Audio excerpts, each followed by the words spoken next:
네, 안녕하십니까. 전기공학과 손주성입니다. 이제 텀 프로젝트 4 발표 진행하겠습니다. 발표는 메모리 반도체 슈퍼사이클과 치킨 게임을 설명하고 이제 향후 슈퍼사이클은 어떻게 진행될지에 대해서 예측을 해보고 이제 플래너 팻 그리고 핀팻, GAA에 대해서 설명하고 차세대 반도체가 나온다면 이제 어떤 형태가 될지에 대한 이제 제 생각을 말하는 순으로 진행하겠습니다. 먼저 슈퍼사이클은 원자재 등의 상품 가격이 이제 10년에서 뭐 길게 20년 이상 장기간 상승하는 추세를 뜻하는 말입니다. 이제 보통 수요가 공급을 따라가지 못하며 가격이 오르는 경우에도 쓰이고 반대로 원자재 등의 가격이 이제 장기간 하락하는 추세는 슈퍼 다운 사이클이라고 부릅니다. 단어 자체의 뜻에서 볼 수 있듯이 이제 사이클, 즉 주기에 포커스를 맞추고 의미를 생각하시면 됩니다. 실제 논문에 있는 참고 자료를 하나 가져왔는데 이제 다양한 금속 원유, 금 등의 상품 가격의 추이를 나타내는 그래프입니다. 그래프를 보시면 이제 1980년과 이제 2010년쯤에서 가격의 그래프가 이제 좀 상승하는 추이를 볼 수 있는데 이를 바로 슈퍼사이클이라고 합니다. 자료처럼 이제 슈퍼사이클은 보통 금속, 원유, 금 등에 관련해서 주로 사용되지만 우리가 이번 발표에서 다룰 것은 이제 반도체의 슈퍼사이클입니다.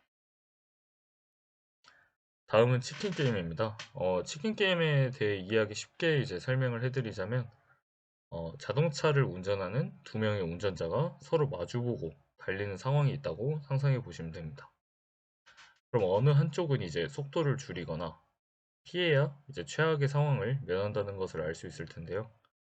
이렇듯 어느 한쪽도 포기하지 않으면 모두에게 가장 나쁜 상황이 되는 것을 뜻합니다. 반도체 시장에서 치킨 게임의 예시로는 뭐 2006년부터 2008년에 이제 D램의 슈퍼사이클로 인해 수요가 증가하고 이제 공급이 따라가지 못하는 현상이 생긴 적이 있어요. 이에 따라 이제 기업들이 공급량을 급격하게 늘려서 공급 과잉으로 인해 오른쪽 그래프처럼 D램의 가격이 폭락하게 된 사례가 있습니다.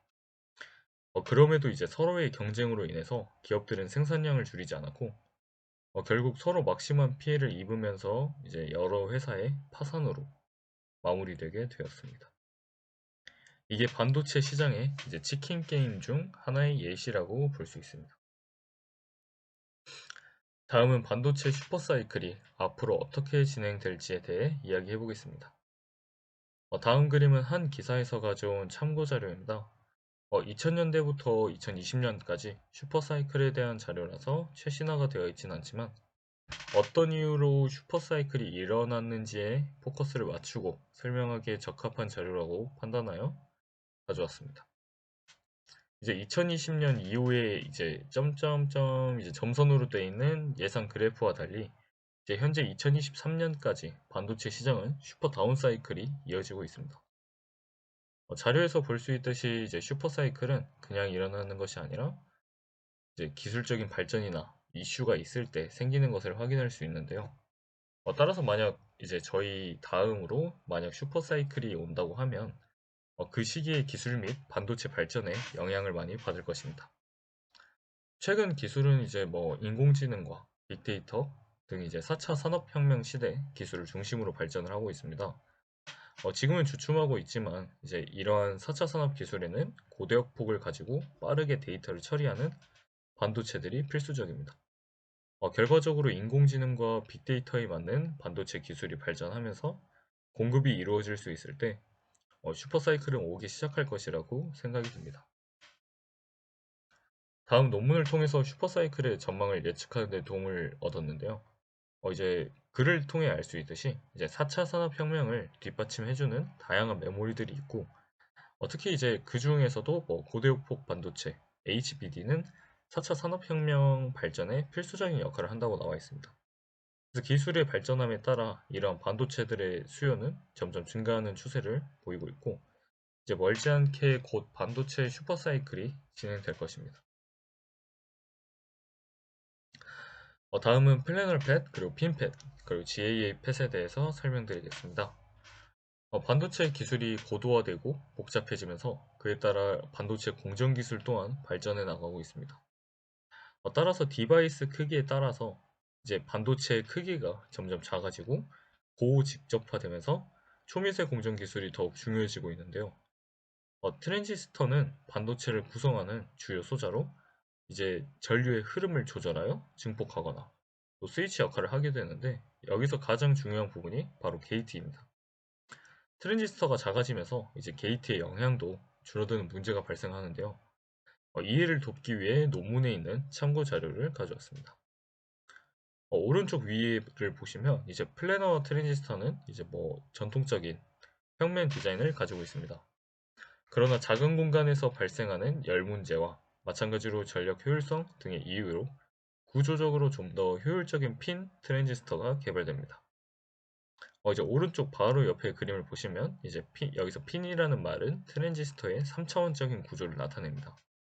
작은 뾰족한 핀 모양의 구조를 가지고 있어서 표면적을 최대한 활용하고, 그리고 전력 소비를 줄이며 성능을 좀 더 향상시킬 수 있습니다. 그리고 세 번째 그림을 보시면 마지막으로 GAA 트랜지스터는 게이트가 실리콘을 모두 둘러싼 형태를 말합니다. 사면이 게이트와 채널이 맞닿아 있기 때문에 더 나은 전력 효율성과 성능을 보여줍니다. 핀 트랜지스터와 비교해도 GAA 트랜지스터가 더 작은 공간에서 많은 트랜지스터를 통과할 수 있어 미세화된 공정에 더 유리합니다. 또한 다음 논문에서 보시면 모스펫의 다양한 채널 재료와 그리고 게이트 산화물의 재료의 영향이 있는 모습을 시뮬레이션을 통해 알 수 있고, 이렇게 반도체는 미세화되는 공정에서 높은 성능과 전력 소비를 줄이기 위해 계속해서 변해가고 있다는 점을 알 수 있습니다. 이제 오른쪽 아래 제시트 플롯은 앞서 말씀드린 것처럼 재료별로 세 가지의 모스펫의 성능을 비교한 그래프입니다. 여기서 주목해야 될 거는 재료보다는 이제 앞서 말씀드린 것처럼 이제 구조에 따라서 GAA 펫 성능이 가장 좋다는 것을 확인할 수 있었습니다. 마지막으로 차세대 반도체가 나온다면 어떤 형태가 될지에 제 생각을 말씀드리겠습니다. 우선 제가 생각했을 때는 이미 GAA 트랜지스터가 나온 기점으로 구조적으로 더 효율적으로 바꿀 수 있기는 힘들겠다는 생각을 했습니다. 따라서 저는 이제 다음 논문을 근거로 차세대 반도체의 형태로 이제 MOS2를 이용한 반도체를 선택했습니다. 기존의 실리콘에 비해서 이제 다이렉트 밴드갭을 가진 물질이라 열 손실이 매우 적고 전도성이 있다는 이점이 있습니다. 또한 그래핀과 비슷한 특성을 가지고 있으면서 이제 밴드갭을 가지고 있기 때문에 반도체로 사용할 수 있습니다. 오른쪽 이제 네 가지 피규어를 이제 보시면 단층 MOS2를 이제 웨이퍼에 전사한 뒤에 펫을 만들어서 이제 정기적 성질을 측정한 것입니다.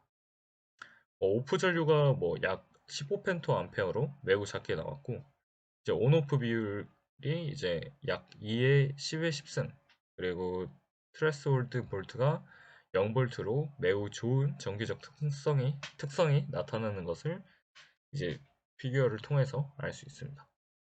이제 또한 전자 이동도가 이제 약 70, 그리고 최대 93으로 측정되어서 이제 기존 반도체에 비해서 우수한 성능을 보여준다는 것을 알 수 있었습니다.